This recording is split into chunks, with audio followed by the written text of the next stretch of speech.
안녕하세요. 사연 읽는 어르신 백서입니다. 최근 기초연금에 대한 관심도가 높아지고 있죠. 기초연금을 모두 똑같이 지급해야 한다. 라는 댓글 혹시 보셨나요? 이 질문 하나만으로도 많은 어르신들이 찬성 혹은 반대의 의견으로 팽팽하게 갈리십니다. 남들 다 받는 기초연금 나만 적게 받으면 너무 억울하겠죠. 아마 이렇게 생각하시는 분들 많으실 겁니다. 가만 있어봐. 내가 지금 예금이랑 적금이랑 보험료가 있으니까 재산이 총 이 정도 되는 것 같은데, 그래서 나는 기초연금 얼마 받을 수 있는 건데 계산이 뭐 이리 복잡해. 나만 적게 받고 있는 거 아니야. 그래서 오늘은 자신이 가지고 있는 금융재산으로 얼마의 기초연금을 받을 수 있는 것인지 하나부터 열까지 쉽게 이해하실 수 있게 차근차근 알려드리겠습니다.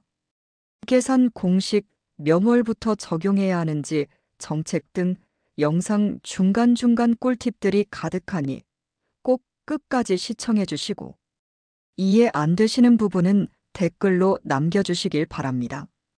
오늘 사연의 주인공은 68세의 정순자 씨입니다. 정순자 씨는 은퇴 후 어린이집에서 아르바이트를 하며 국민연금도 조금씩 받고 있는데 막상 기초연금을 신청해보니 예상보다 훨씬 적은 월 30만 원만 지급되었답니다. 주변에서는 40만 원씩 받는 분도 많은데 왜 자신만 적은 걸까 하며 많이 실망해하고 계십니다. 특히 자식 명의의 부동산, 예금, 자동차 한 대가 있다는 사실이 이 고민을 부채질했습니다. 우선 기초연금과 관련해서 2025 기준 기본적인 정보를 말씀드리겠습니다. 2025년 기준 1인 가구 기초연금 최고 한도는 월 34만 2,510원, 부부 가구 기준은 월 54만 8천 원입니다. 하지만 이 금액을 받으려면 소득 인정액이 일정 기준 이하여야 해요. 1인 가구는 월 228만 원, 부부는 364만 8천 원 이하여야죠. 소득 인정액이란 실제 월소득과 예금 부동산 자동차 같은 재산을 일정 비율로 환산해 합한 금액이에요.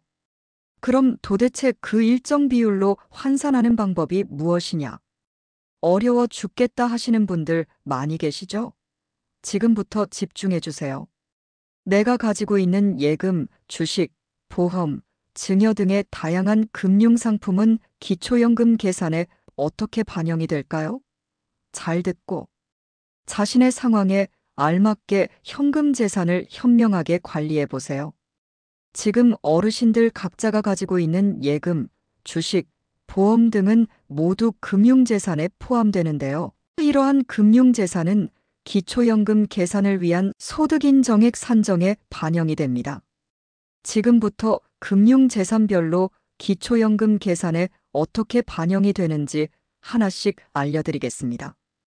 금융재산 첫 번째는 저축성 예금입니다. 예금 들고 계신 어르신들 많으시죠? 저축성 예금은 정기예금, 정기적금 등으로 구성됩니다. 기초연금 계산 시 정기예금은 현재 계좌에 남아있는 잔액을 기준으로 계산이 되고 정기적금의 경우 현재까지 납입한 총액이 기준이 됩니다. 예를 들어 정기예금에 3천만 원을 예치했으나 현재 잔액이 1,000만 원이라면 기초연금 계산 시 반영되는 금액은 1,000만 원입니다. 또한 꾸준히 들어온 정기적금에 지금까지 총 1,200만 원을 납입했다면 평가액은 1,200만 원입니다. 그렇다면 예금 혹은 적금에 쌓인 이자 소득은 기초연금 계산에서 어떻게 반영이 되는지 많이들 궁금해하실 겁니다. 이자 금액의 경우 이자를 받은 해의 다음해 4월부터 금융재산에 반영이 됩니다. 즉, 2024년에 발생한 이자는 2025년 4월부터, 2025년에 받은 이자는 2026년 4월부터 적용됩니다. 이자 합산은 전년도 금융상품 이자의 총합입니다. 이자, 소득의 기초연금 반영 방식은 다음과 같습니다.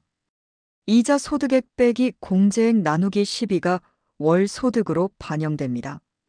예를 들어 전년도 이자 소득이 400만 원이라면 400만 원 빼기 48만 원은 352만 원입니다. 352만 원 나누기 12는 29.3만 원입니다. 29.3만 원이 다음해 4월부터 소득 인정액에 추가 반영되는 것입니다. 하나만 더 예시를 들어드리겠습니다. 전년도 이자 소득이 50만 원밖에 안 되더라도 50만 원 빼기 48만 원은 2만 원, 2만 원 나누기 12는 0.17, 즉 1,700원입니다. 매주 작은 액수이지만 다음 연도 4월부터 소득 인정액에 반영은 됩니다. 기억하셔야 할 포인트는 이자가 높은 금리 상품일수록 다음해 4월에 기초연금에 영향을 크게 미친다는 점입니다.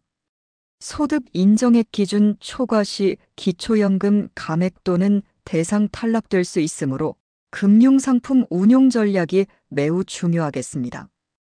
두 번째 금융재산 예시로는 많이들 궁금해하시는 증여재산입니다. 자녀 증여 금액이 현금 5천만 원이 하거나 자녀의 결혼자금으로 1억 원 이하까지는 증여세가 나오지 않습니다. 하지만 증여세를 납부했느냐 안 했느냐와 기초연금과는 아무런 관계가 없다는 사실 알고 계셨나요?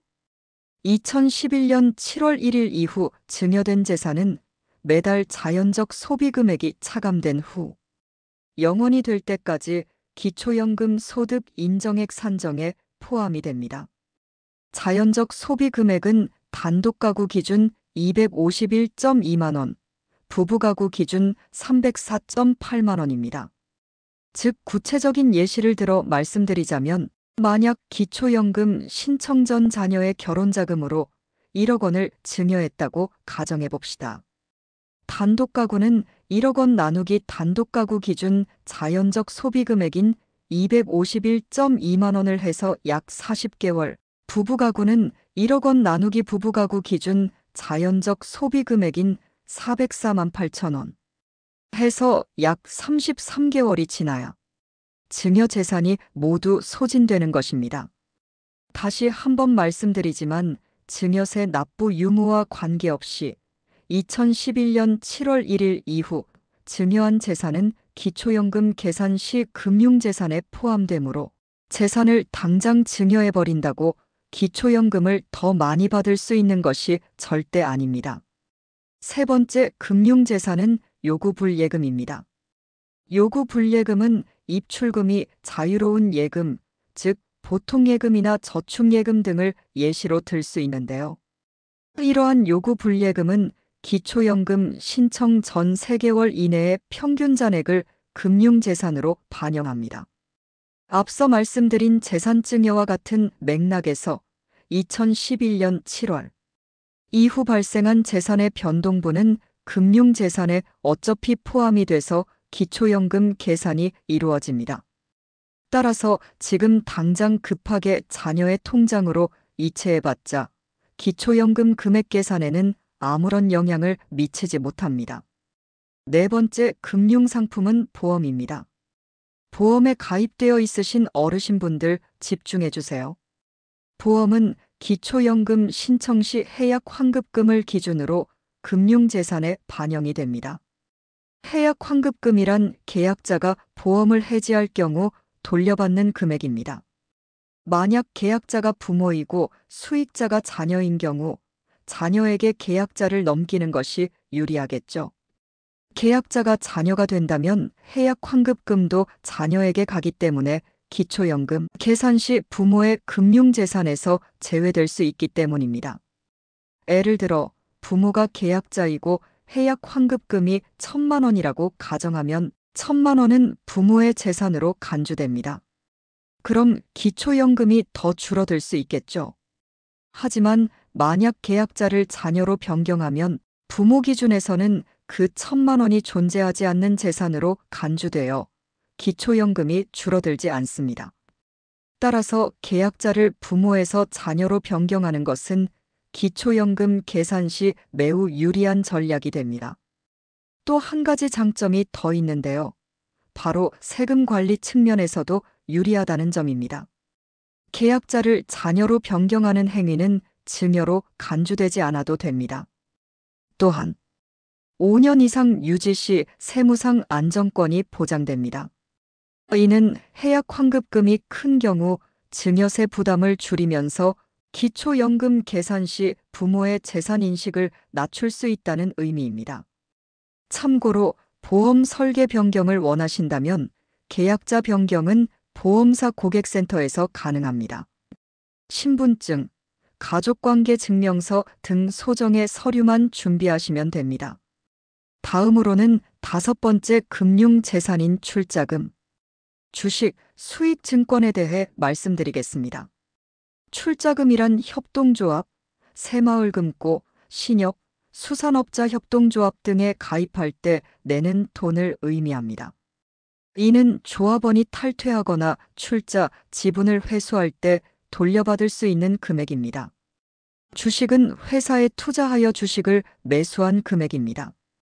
주가는 매일 변하기 때문에 현재 시세 기준으로 변동된 가치를 반영하게 됩니다. 수익증권은 펀드, 투자신탁 등 금융회사가 발행하는 투자상품에 투자한 권리를 말합니다. 주식이나 채권 등에 투자한 금액의 가치를 기준으로 계산됩니다. 이러한 출자금, 주식, 수익증권은 모두 신청 시점의 최종 시세가액을 기준으로 기초연금 계산에 반영이 됩니다. 계산 방식은 다음과 같습니다. 금융재산의 합계에서 기본공제액인 2천만 원을 빼고 4%, 즉 0.04를 곱한 후 12로 나누어 주시면 됩니다. 이렇게 나온 금액이 바로 월 소득 인정액에 포함되게 됩니다. 참고로 기본공제액은 단독가구 기준 2천만 원, 부부가구 기준 3천만 원이 됩니다. 출자금, 주식, 수익증권은 모두 현재 시세 기준으로 계산에 반영이 되므로 출자금이나 주식을 많이 보유하고 계실 경우 기초연금을 신청하기 전에 가치 변동폭이나 탈퇴 시점을 고려해 보시는 게 좋습니다. 재산 규모가 기준을 넘을 경우 감액 대상이 될 수 있으니 주의하셔야 합니다. 앞서 말씀드린 5가지 금융재산, 종류별로 기초연금 계산에 어떻게 반영이 되시는지 꼼꼼하게 살펴보셔서 기초연금 차감 금액 없이 모두 받으시길 바랍니다. 이제 그럼 나는 과연 얼마의 기초연금을 받을 수 있는 건지 실제 계산해 보도록 하겠습니다. 소득 인정액에 따라 내가 받을 수 있는 기초연금 액수가 달라지기 때문에 우리는 우선 자신의 금융재산에 대한 소득 인정액을 구해야 하는데요. 그렇다면 내 소득 인정액을 어떻게 계산하는 걸까요? 소득 인정액은 앞서 말씀드린 금융재산들인 정기예금, 정기적금, 보통예금, 주식펀드, 보험 등을 모두 더한 금액에서 기본공제액을 빼주신 뒤 소득 환산율 4%를 곱해주고 이를 12개월로 나누어준 금액입니다. 기본공제액의 경우 단독가구는 2천만 원, 부부가구는 3천만 원입니다. 예시를 들어드리겠습니다. 만약 A씨의 금융재산이 2억 원일 경우 2억 빼기 단독가구 기준 기본공제액인 2천만 원을 하면 1억 8천만 원입니다. 그리고 1억 8천만 원의 소득 환산율인 4%, 즉 0.04를 곱하면 720만 원입니다. 이를 12로 나누면 60만 원입니다.